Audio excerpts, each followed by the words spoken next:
வணக்கம். ஒரு முக்கியமான கேள்வி. நம்ம விதிய நம்மளாலேயே மாத்த முடியுமா? நம்ம வாழ்க்கையை பின்னாடி இருந்து இயக்குற சில ஆழமான விஷயங்கள் இருக்கு இல்லையா? அதோட ரகசியங்கள் என்ன? அதிலிருந்து எப்படி வெளிய வரதுன்னு தான் இந்த பதிவுல நாம பார்க்க போறோம். நம்ம எல்லாருக்குமே மனசுல இந்த கேள்வி வந்திருக்கும். நாம விதியோட கைதியா இல்ல நம்ம தலைவிதியா நாமளே எழுதிக்கலாமா? இதுக்கான பதில் நம்ம செயல்களுக்கு பின்னாடி இருக்கிற அறிவியலை புரிஞ்சுக்கிறதுல தாங்க இருக்கு.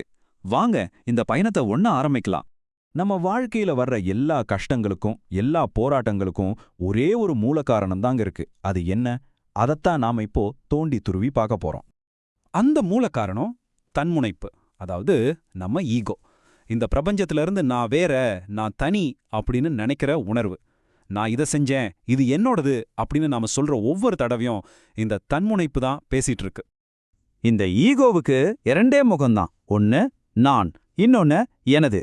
நான் எப்பவும் அதிகாரத்தை தேடும், எனது எப்பவும் உடைமைகளை தேடும்.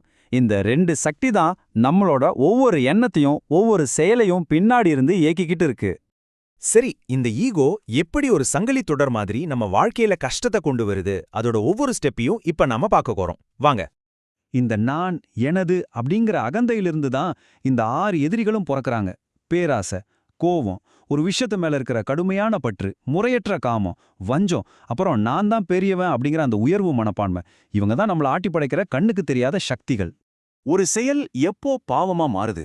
இந்த 6 குணங்கள்ல ஏதாவது ஒன்னால தூண்டப்பட்டு அந்த செயல் அதோட எல்லையை தாண்டும் போதுதான். சொல்லுவாங்க இல்லையா, அளவுக்கு மிஞ்சினால் அமிர்தமும் நெஞ்சின்னு. அது நம்ம செயல்களுக்கும் அப்படியே பொருந்தும். இதுக்கு பேரு தான் பாவம், இல்லனா நெகட்டிவ் கர்மான்னு சொல்லலாம்.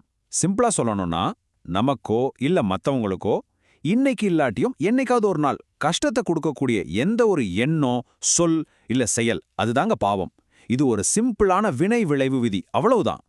நம்ம செய்யற ஒவ்வொரு செயலுக்கும் ஒரு பதிவு இருக்குன்னா, அந்த பதிவெல்லாம் எங்க போய் சேவ் ஆகுது? நம்ம உடம்புலையா, மனசுலையா, இல்ல வேற எங்கேயாவதா? இது ஒரு முக்கியமான கேள்வி இல்லையா? பாருங்க, நம்ம செயல்களோட பதிவுகள் 4 இடங்கள்ல சேமிக்கப்படுது. நம்ம மூளை செல்கள்ல எண்ணங்களா, நம்ம உடல் செல்கள்ல பழக்கங்களா, நம்மளோட டிஎன்ஏல மரபணு பதிவுகளா, கடைசியா நம்ம ஆன்மாவில ரொம்ப ஆழமான பதிவுகளா இது தங்கிடுது. இதுல இருக்கிற பெரிய சிக்கலே என்னன்னா, இந்த பதிவுகள் சும்மா இருக்கிறதில்ல. அதுங்க திரும்ப திரும்ப நம்மள தூண்டி அதே எண்ணங்களை வரவழைச்சு அதே தப்புகளை திரும்ப திரும்ப செய்ய வைக்குது. இது ஒரு முடிவே இல்லாத சுழற்சி மாதிரி. ஆனா ஒரு நல்ல விஷயம் இருக்கு. இந்த பதிவுகள் எல்லாம் நிரந்தரம் கிடையாது. இந்த சுழற்சியை உடைக்கிறதுக்கு 3 சக்தி வாய்ந்த வழிகள் இருக்கு. வாங்க அது என்னன்னு பார்க்கலாம். முதல் வழி பிராயசித்தம், அதாவது செஞ்ச தப்புக்கு பரிகாரம் செய்யறது. 2வது வழி மேல் பதிவு, அதாவது ஒரு கெட்ட பழக்கத்தை ஒரு நல்ல பழக்கத்தால மாத்தி எழுதுறது. 3வது அடியோடு ஒழித்தல், அதாவது பிரச்சனையின் ஆணி வேரைய புடுங்கி எறிகிறது. இப்போ இதை ஒவ்வொன்னையும் கொஞ்சம் விளக்கமா பார்க்கலாம். முதல்ல பிராயசித்தம். இது ஒரு பேலன்சிங் ஆக்ட் மாதிரி. இப்போ ரொம்ப அதிகமா சாப்பிட்டு வயிறு சரியில்லையா, அடுத்த வேளைக்கு விரதம் இருக்கிறது தான் அதுக்கு பிராயசித்தம். கோபத்துல கோவியாவது திட்டிட்டீங்களா, பணிவா போய் மன்னிப்பு கேட்கறது அந்த காயத்தை ஆத்தும்.